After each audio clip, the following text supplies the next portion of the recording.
एक बात जरूर है कि जो आउट ऑफ बॉक्स बात करता है पहले उसको लोग बोलते हैं ये कई पागल आदमी यही बार बार करता है। मैं 2004 से कर रहा था, तो हमारे पार्टी में अध्यक्ष था, तो मैं किसानों में था बोलता था, तो मुझे अडवाणी जी और सुषमा जी एक बार बोल रही थी ये कितने बार इथेनॉल करोगे नितिन, इससे क्या होने वाला है। मैंने बोला एक दिन होगा, और आज सब इथेनॉल हो गया, सब बात करने लगे, सब सपोर्ट करने लगे। अच्छी बातों को लोगों को समझाने के लिए समय लगता है। मैं एक दिन बैठा था, खाना खा रहा था, तो मेरी पत्नी भी एमएससी है, उसने मुझे पूछा कि तुम बोलते हो कि हाइड्रोजन पे, पानी से ऑक्सीजन हाइड्रोजन निकलेगा, फिर हाइड्रोजन पे गाड़ी चलेगी, जब मेरा ही तुम्हारे ऊपर विश्वास नहीं बैठता तो देश का कैसे बैठेगा। तो मुझे बड़ा वो बात लग गई। मैंने वहीं से विक्रम किर्लोस्कर जो टोयोटो के चीफ को फोन किया, मैंने बोला वो मुझे हाइड्रोजन की गाड़ी लाके दो। हाँ, हाइड्रोजन की गाड़ी लाके दो। तो हाइड्रोजन की गाड़ी फिर उन्होंने मुझे लाके दी, मैंने लॉन्च की, अब चलाई। तब मैंने पत्नी को बताया आप आओ दिल्ली, मैं हाइड्रोजन की गाड़ी में आपको घुमाता हूँ। तब उसको लगा कि नहीं ये गाड़ी है। तो कभी कभी कुछ बातें लोगों को कन्विंस करने में समय लगता है, पर वो होते हैं कन्विंस। छोड़ना नहीं चाहिए अपनी बात को। जो लॉन्ग टर्म पर इतिहास बनाते हैं वो अपनी बातों को कभी छोड़ते नहीं है। दुनिया झुकती है, झुकाने वाला चाहिए। अपनी बात को मजबूती से रखते जाओ। The day will come that people will recognise you, and after recognise people will respect you. It will take some time. इसके लिए शॉर्टकट नहीं है। शॉर्टकट के बारे में कहा गया है कि शॉर्टकट कट यू शॉर्ट।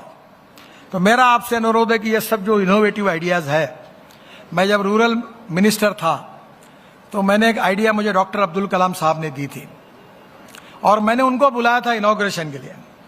वो क्या कहते थे, the bank of ideas, innovation and research. क्या आप आपके मिनिस्ट्री में, हम भी ये सब जगह करना चाहिए कि bank of ideas, innovation and research, यही मंथन है।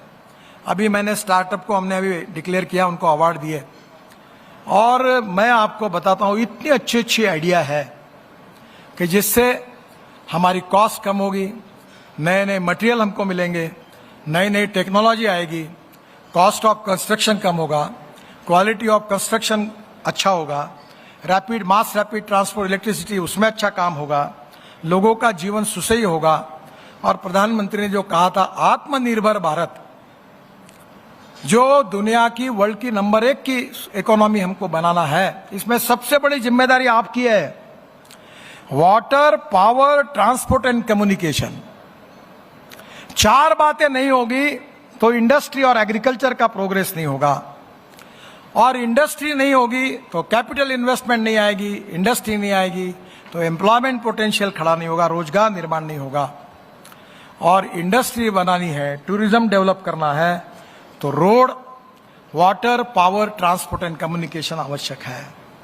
और इसलिए गति शक्ति की योजना, आत्मनिर्भर भारत की योजना, इंडिया को सुपर इकोनॉमिक पावर बनाने की योजना, हिंदुस्तान को वर्ल्ड की सुपर इकोनॉमिक पावर के साथ $5 ट्रिलियन की इकोनॉमी बनाने का जो संकल्प प्रधानमंत्री का है, इन सब बातों को पूरा करने में सबसे इंपॉर्टेंट रोल अगर किसी का है तो ट्रांसपोर्ट मिनिस्ट्री का है, आप सबका है, तुम्हारा है और मेरा है। If we can qualitatively contribute for that, will make India number 1 super economic power in the world.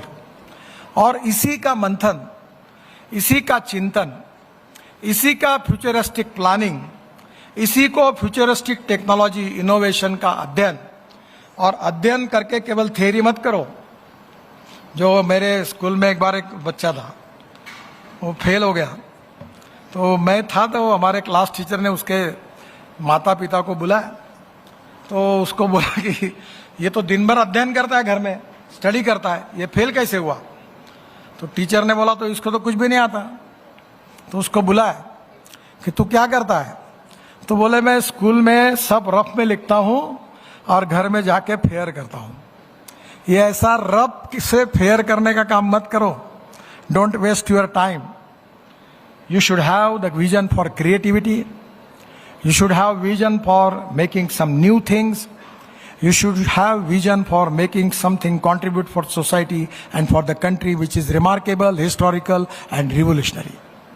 तो ये करने के लिए वो शिव खेरा कहते थे कि कुछ लोग एक ही चीज करते हैं और कुछ लोग ऐसे होते हैं कि जो लोग नहीं करते ऐसी चीज अलग अलग प्रकार से करते हैं। तो ये जो स्पेशली लीडरशिप आप सबको मिनिस्ट्री को देनी है और इस सपने को पूरा करने के लिए इस मंथन में वैचारिक कंट्रीब्यूशन के साथ आप सबको काम करना है। डिटेल में सेशन वाइज चर्चा होगी, उसका अध्ययन करके उनकी अच्छी बातों को जो आपको कन्विंस होती है उसको लेकर आपके राज्य में आप यशस्वी रूप से इंप्लीमेंट करिए और देश को और राज्य को आगे ले जाने के लिए इस मंथन का उपयोग करिए। मैं आपको हाथ जोड़कर अनुरोध करता हूं कि एक संकल्प करिए कि इस देश का ट्रांसपोर्ट इस देश में तैयार हुए फ्यूल पर चलेगा। इंपोर्ट खत्म होगा, प्रदूषण खत्म होगा और ethanol, methanol, biodiesel, bio LNG, bio CNG, electric, green hydrogen. आप ट्रांसपोर्ट मंत्री है, मेरे घर पर हाइड्रोजन पर चलने वाली गाड़ी है और 28 तारीख को फ्लेक्स इंजन 100% बायो इथेनॉल पर चलने वाली टोयोटा की गाड़ी लॉन्च हो रही है। वो जो कैमरी गाड़ी थी जो 40% बिजली करती थी और 60% पेट्रोल, तो पेट्रोल के बजाय 100% इथेनॉल। अभी ये टीवीएस, बजाज, हीरो, इनकी 2 व्हीलर 100% इथेनॉल पर हो गई। ये कर्नाटक इथेनॉल सबसे ज्यादा तैयार करता है। इथेनॉल का रेट 60 रुपए, पेट्रोल का 120 रुपए। पेट्रोल इंपोर्ट होता है, पोल्यूशन करता है, इथेनॉल किसानों का है। तो ये आप क्यों नहीं इसको इनिशिएटिव लेते हो, क्यों नहीं पीछे लगते हो? ये हमने तय किया था कि पहली प्रायोरिटी वाटरवेज को, दूसरी प्रायोरिटी रेलवे को, तीसरी प्रायोरिटी रोड को और उसके बाद एविएशन को। पर अब हमारा मामला ऐसा है कि अभी देश का 90% पैसेंजर ट्रैफिक रोड पर आया और 70% से ज्यादा गुड्स ट्रैफिक भी रोड पे आया। तो ये देश के लिए अभी रोड हम अच्छे बना रहे हैं, तो कभी कभी मुझे लगता है कि हम अच्छा काम कर रहे हैं कि बुरा काम कर रहे हैं, पर ये हो रहा है। और इसलिए स्वाभाविक रूप से हमें ये सोचना होगा कि इसमें इंटीग्रेटेड अप्रोच में गति शक्ति योजना में हमने लॉजिस्टिक पार्क बनाए।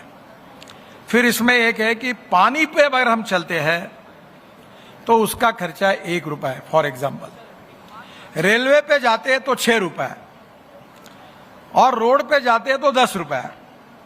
और लॉजिस्टिक कॉस्ट कम करेंगे तो इंडस्ट्री आएंगी, कैपिटल इन्वेस्टमेंट आएगी, तो रोजगार निर्माण होगा, राज्य की प्रगति होगी। तो मेरा आपसे सुझाव है कि हमारे राज्य में जो वाटरवेज है या समुद्र सी पोर्ट है, उनको रोड से जोड़ने का काम हम कर रहे हैं। ये गति शक्ति में हमारे सब डिपार्टमेंट मिलकर कर रहे हैं कि पोर्ट की connectivity, major, minor, private port को जोड़ रहे हैं ताकि हम पानी से कैसे जाए। अभी हमारी लॉजिस्टिक कॉस्ट 16% आती है, चाइना में 8 से 10% आती है, हमारे यूरोपियन कंट्री में 12% आती है। और अगर हमने 16 से 10% पे लाई तो हमारा एक्सपोर्ट 1.5 गुना होगा, और एक्सपोर्ट 1.5 गुना होगा तो कितने लोगों को रोजगार निर्माण होगा, वेल्थ कितनी क्रिएट होगी, देश की प्रगति कितनी होगी।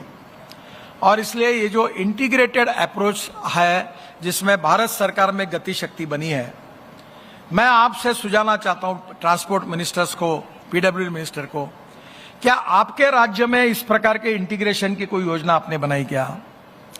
जहां रेलवे जाती है और रोड आता है वहां नजदीक जगह देखकर अगर आप जगह एनएचआई को देते हैं तो हम लॉजिस्टिक पार्क बनाने के लिए तैयार हैं। अब लॉजिस्टिक पार्क में लैंड में अगर आपकी इक्विटी आती है और हम लोग कंस्ट्रक्शन में इन्वेस्टमेंट करते हैं तो कैपिटल इन्वेस्टमेंट में लैंड की तो कोई कीमत ही नहीं है, तो इकोनॉमिक वायबिलिटी है। ऐसे अगर हम container depot, logistic park, multi logistic park अगर बनाएंगे, ये प्रॉफिटेबल है, इसमें कोई प्रॉफिट ही होने वाला है। तो इससे हमारी लॉजिस्टिक कॉस्ट कमी, उद्योग व्यापार बढ़ेगा।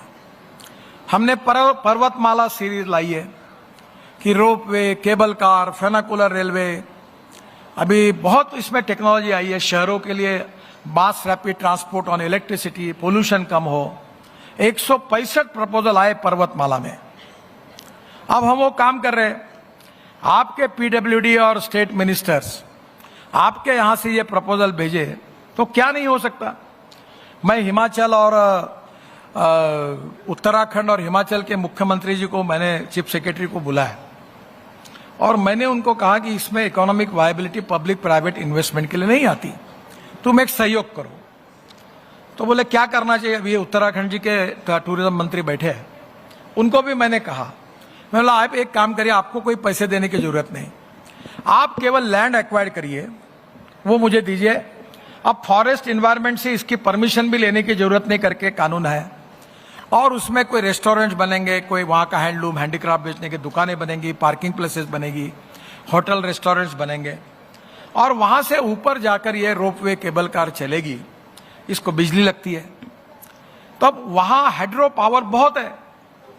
उत्तराखंड में हाइड्रो पावर है सरकार के पास, उधर जम्मू कश्मीर में है, हिमाचल में है। मैंने कहा आप 3 रुपए यूनिट से 10 साल के लिए पावर दे दो। वैसे भी आप पावर बेच रहे, उसका पावर का रेट तो 3 ही रुपए है, 3 सवा 3 रुपए। अगर 10 साल के लिए आपने पावर दिया तो प्राइवेट वाले आएंगे, इन्वेस्ट करेंगे। दूसरी बात, इसके ऊपर जीएसटी लगता है 18%, 9% आपका है, तो इसको एग्जाम कर दो। अगर ये रोपवे केबल कार बनेगी नहीं तो कहां का जीएसटी मिलने वाला आपको, ये नोशनल लॉस है। तो आप ये माफ कर दो और प्राइवेट वाले आएंगे तो आपके पूरे प्रदेश में इलेक्ट्रिक ट्रांसपोर्ट हो जाएगा।